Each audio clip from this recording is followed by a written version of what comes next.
Israel's political system is gearing up for the April elections. So there's a lot of musical chairs in Israeli politics. Lots of parties splinter off, form new parties. One shift, Education Minister Naftali Bennett and Justice Minister Ayelet Shaked are starting a religious secular party called the New Right. Another key member, they're now joined by author and columnist Carolyn Glick.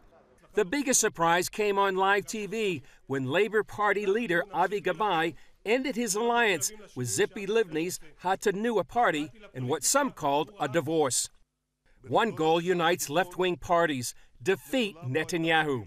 According to Professor Eugene Kontorovich, that's not likely to happen. When you look at the polls, there's really no way any left-wing coalition can form a government. But I think very likely the results of the elections, when all is said and done, is going to be a continuation of very much something like the current coalition.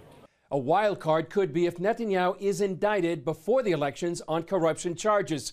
Legally, he can still run, and if indicted after the elections, would not be forced to step down. It's hard to know how that might affect voting.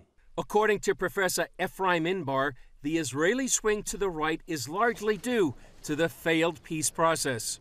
After the Oslo peace process failed, the Israeli electorate became more cautious and blames basically the labor and the left. Early elections will likely further delay details of President Trump's Israeli-Palestinian peace plan. President Trump's plan is very optimistic. He's taking a shot, but I think the chances that the Palestinians will accept this plan are basically zero. They've said so already. So it doesn't matter too much what government there is in Israel when any Palestinian government is going to reject it. The Palestinians have Hamas. The only deal they are ready to accept is the Jews in the sea. So they want to destroy the Jewish state.